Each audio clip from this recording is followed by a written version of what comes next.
Hi, I'm Sam Sorbo. Welcome to the show. Let's get right into it. I want to talk today about the separation of church and state, which was something that Thomas Jefferson included in a letter to a religious leader in order to assure him that the state would not be infringing on the rights of the church.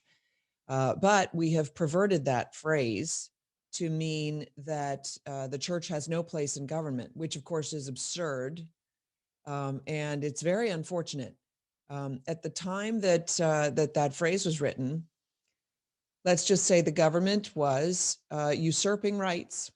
It had become dangerous, and there was a prevailing thought in the nation that was not yet a nation.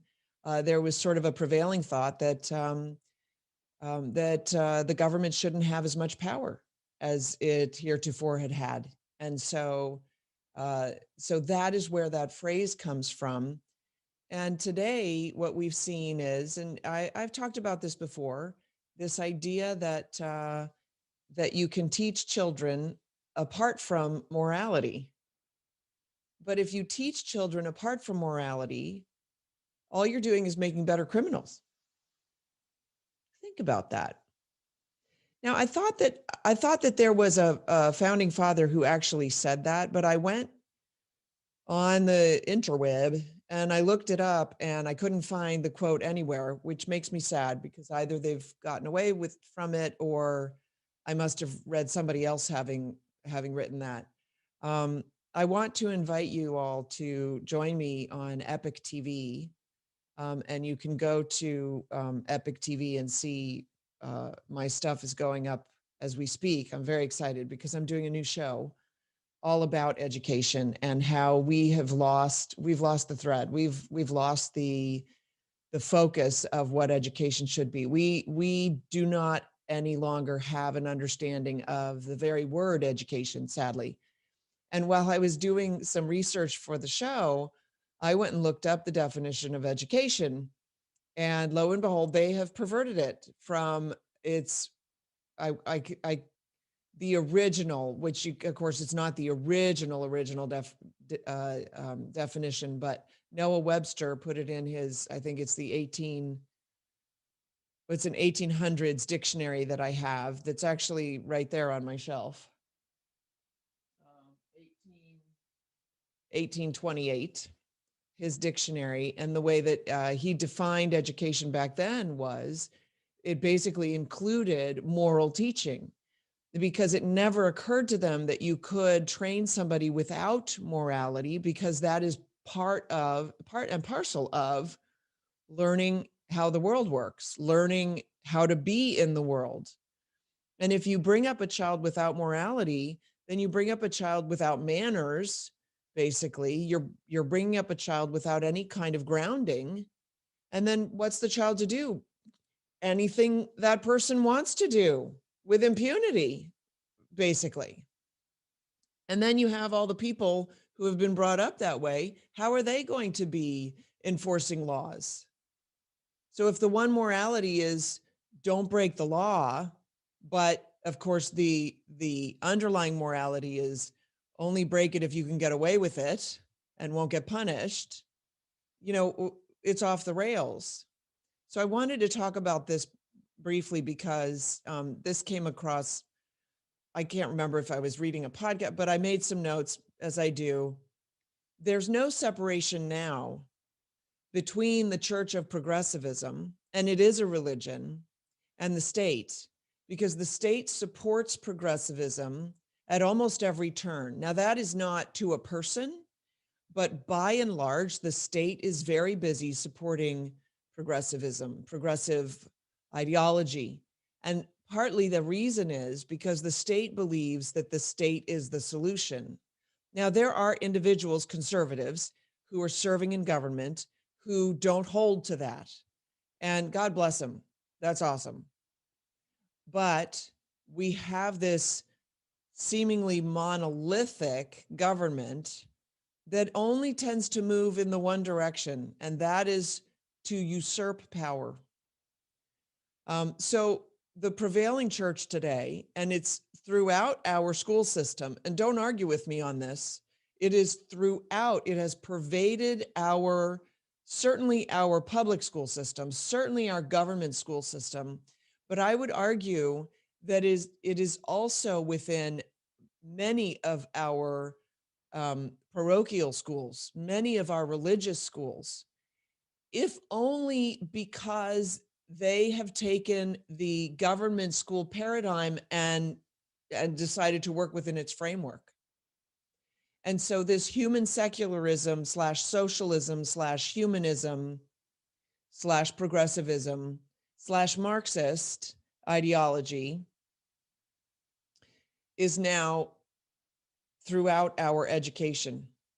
And I shouldn't say schools, right? Let's just call them schools, because they are no longer engaged in education, they're engaged in schooling, okay? And now we've come to this, where it's teaching transgenderism, teaching it. This is how you be a transgender. This is how you behave around transgenders. This is what a transgender person looks like. Never mind that there's absolutely no scientific evidence that a transgender individual exists. I suppose it depends on how you define the word. Critical race theory, which is just teaching children that they are all racists. It's teaching little white children that they are racist against Black people and hateful and bigoted. And it's teaching Black children that their race identifies them and there's no way out. There's no cure. There's no cure. It's literally diagnosing your children with a disease and telling them that there is no cure. That's child abuse. And then it's also teaching children to worship government, right? Because government can solve everything. That's the plan. So my question is there any difference between the ability to discern a boy from a girl and the ability to discern right from wrong, or moral from immoral?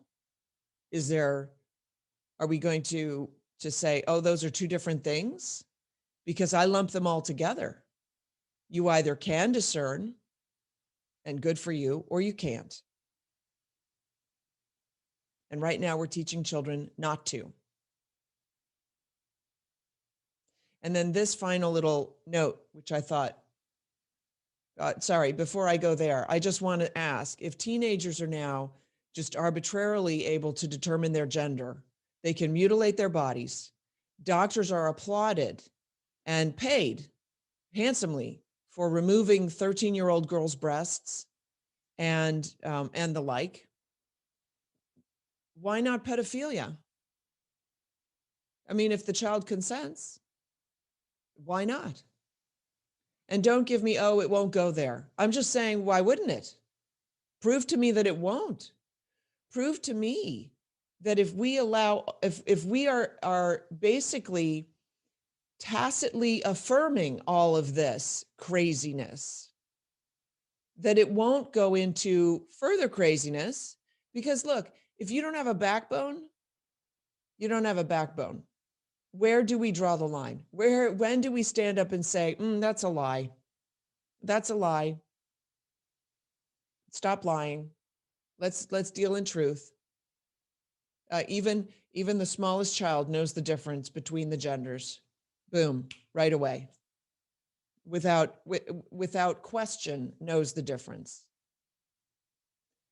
So the last thing that I will say, because this really struck me, laugh tracks are catechetical, as in catechism. The laugh track is put onto a sitcom to tell you how to respond to the information. It's called programming for a reason. And I never thought of it that way. I just thought, well, that's stupid. Why, that's a stupid sitcom because that's not funny to me. But in fact, if you sit there and watch the unfunny sitcoms, those laugh tracks are catechizing you. They are training you to understand, no, this is funny. Like Like the gay joke is not funny, but the joke about the stupid dad is funny. The teen coming out to his parents is sad, and so you hear the audience's reaction to that, or it's happy and you hear the audience's. They are training you on how to respond. The schooling doesn't stop. The schooling continues. So join me on Epic TV, and lots of other places. I want to also put a plug in. I just started broadcasting on Liftable TV, so you can go to Liftable TV/Sam Sorbo, and if you subscribe to Liftable TV, do it from my page, because then they know that you've come to watch me or something. I was told that I'm the #1 face on Liftable TV right now, which is very encouraging to me. I'm very excited about that. So go to Liftable TV/Sam Sorbo to check that out. The podcast is available sort of everywhere: Spreaker, iHeartRadio, Apple, Spotify, Google, Google Podcasts, obviously. So the podcast is available everywhere. And so if you're listening on radio at mojo50.com or on a podcast, I will be right back. I'm just going to take a brief break and I'll be right back with a guest. If you're watching the video, then just scroll down to the next video. Also, don't forget to like and subscribe. Thanks. Be right back. Hi, folks. Sam Sorbo here. Are you tired of seeing all of America's resources being drained away? I know that I'm kind of fed up, and I think the time for talking is over, and it's time that we took action to try to save this country. And there is one little thing that you can do. We saw our friends and families, jobs and businesses sort of wither on the vine, while America's huge corporations had a financial windfall this past year. That doesn't sound fair to me. That doesn't seem right. I think it's time that we put our money where our conservative values are. Are you happy that you're funding corporations that donate to Planned Parenthood? I'm not. I have found an outlet, and I want to share that with you. So email me at buyusmade@protonmail.com. Buy, B-U-Y, usmade@protonmail.com. Just email, and I'll give you some more information. But it's time that we started to make our dollars speak for us. Thanks for listening. This is the Sam Sorbo Show.